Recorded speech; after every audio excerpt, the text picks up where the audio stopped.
26वीं आईनी तरमीम की कलक पूरी कौम के चेहरों पर मल दी गई है। जुडिशरी के ऊपर मल दी गई है। सुप्रीम कोर्ट, हाई कोर्ट, यहाँ तक कि पाकिस्तान के तमाम जजेस के मुंह के ऊपर यह कलक मल दी गई है और इन जजेस ने चूं तक न की। अपनी कैद के लिए यहाँ तक कि कोई इकदाम ना किया। चलें, खैर है, यहाँ तक के जजेस तो जजेस, इस पूरी कौम को आज यरगमाल बना दिया गया है।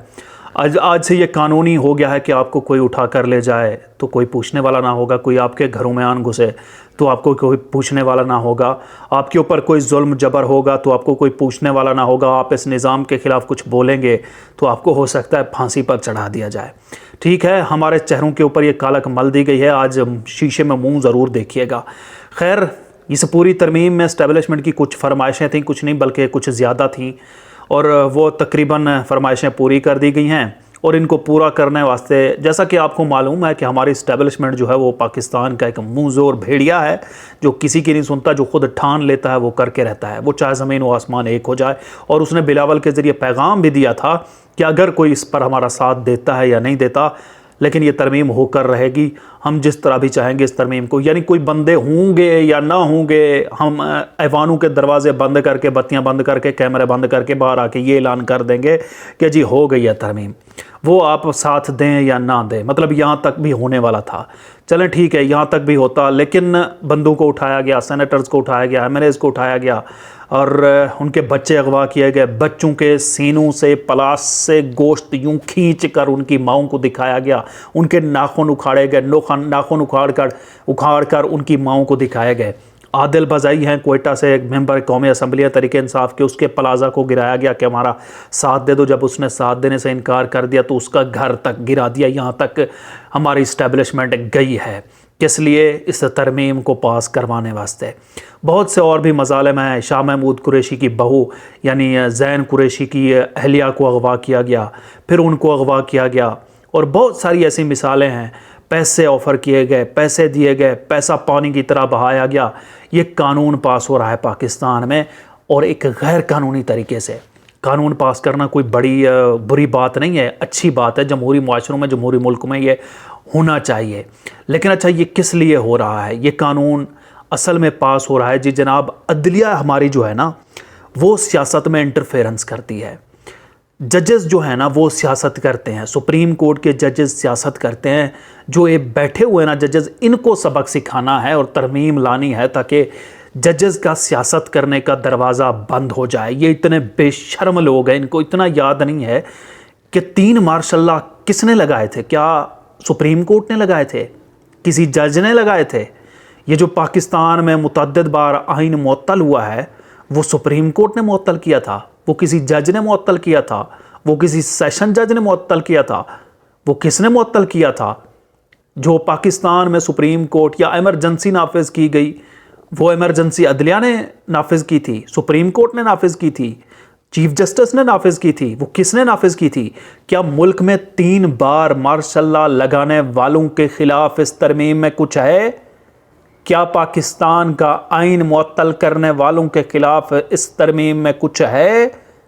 क्या इमरजेंसी लगाने वालों के खिलाफ इस तरमीम में कुछ है? जिन्होंने बार बार मुदाखलत की और आज तक कर रहे हैं, उनके लिए कोई इसमें इस तरमीम में उनके खिलाफ कुछ है? या फिर अदलिया जो एक इमारत के अंदर बैठकर जो ना किसी को अगवा करते हैं, जो ना किसी को किडनैप करते हैं, बल्कि उनके फैसले बोलते हैं, उनके ऊपर ये लागू करना है कि वो सियासत ना कर पाएँ। और जो उठाते हैं, जो मारते हैं, जो पीटते हैं, जो दखल अंदाजी करते हैं, जो लोगों को यरगमाल करते हैं, जो लोगों के विल के ख़िलाफ़ जाते हैं, जो इलेक्शन चोरी करते हैं, जो किसी वज़ीर आज़म की मुद्दत पूरी नहीं करने देते हैं, क्या उनके ख़िलाफ़ इस तरमीम में कुछ है? नहीं है ना, तो फिर ये अवामी तरमीम नहीं थी। ये हमारे मुंह के ऊपर कलक थी सरकार, कलक थी जो मल दी जा चुकी है। अब अगर ये अवामी तरमीम होती, इससे अवाम को कुछ फ़ायदा होता, तो जिस तरह ये दौड़ें लगी हैं ना, आप पिछले 1 महीने से देख रहे थे, मौलाना जा रहा है उनके पास, बिलावल आ रहा है उनके पास, आज़म नज़ीर तारड़ आ रहा है मौलाना के पास, शहबाज शरीफ जा रहा है मौलाना के पास, नवाज शरीफ जा रहा है, जरदारी जा रहा है। ये अगर अवाम के हक़ में तरमीम होती ना, खुदा की कसम, यह तो पेश नहीं होती। अगर होती भी तो ये कोई दिन में कोई एक आध मीटिंग होती और कहते कि जी हमारा इत्तफाक़ राय नहीं हो पाया है।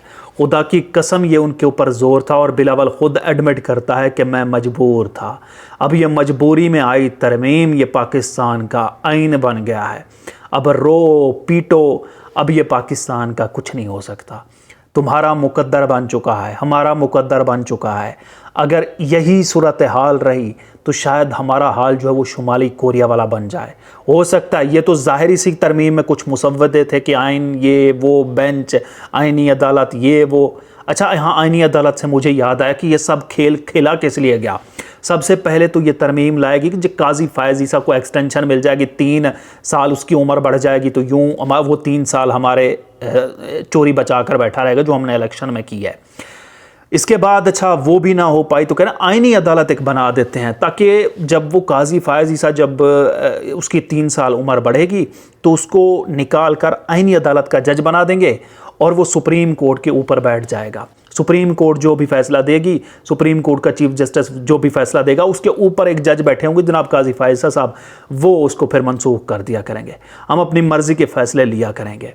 ये चल रहा था, लेकिन खैर हो मौलाना फजलुर रहमान की, फिर भी उन्होंने कुछ ना कुछ नीचे करवा दिया।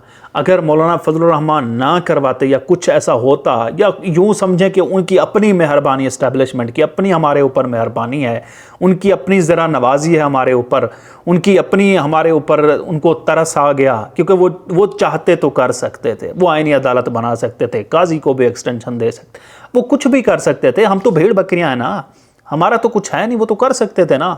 आप मान रहे हैं ना कर सकते थे, तो ये उनकी मेहरबानी है कि उन्होंने आइनी अदालत नहीं बनाई। फिर भी एक बेंच जो है यानी वो अदालत में बनेगा सुप्रीम कोर्ट में, तो वो अपनी मर्ज़ी के फ़ैसले भी करवाएंगे और जो इलेक्शन की जो चोरी है वो भी फ़िलहाल बच जाएगी। इस तरीके से जनाब 26वीं आइनी तरमीम आ गई है। शायद मुस्तकबिल में आपका वज़ीर आज़म जो है वो बदल भी सकता है कुछ अरसे बाद, और वो बिलावल आ जाएगा, क्योंकि जिस तरह उसने तगो-दो की है इस तरमीम को पास करवाने वास्ते, इस तरह से किसी और ने नहीं की, तो उसको कोई ना कोई इनाम तो मिलेगा ना। जरदारी है, जरदारी का बेटा है, वो यूँ दौड़ भाग तो नहीं करेगा ना मुफ्त में, ज़ाहिर है उसको कोई ना कोई इनाम ज़रूर मिलेगा। तो जो कालक हमारे चेहरों के ऊपर लगी है, एक दूसरे को मुबारकबाद दीजिए। हम भेड़ बकरियां हैं इनके सामने, और भेड़ बकरियां बनकर रहेंगे। चारा खाएंगे, घास खाएंगे, घास फूस खाते हैं हम तो। हमारे यहाँ पर कोई हकूक़ नहीं है।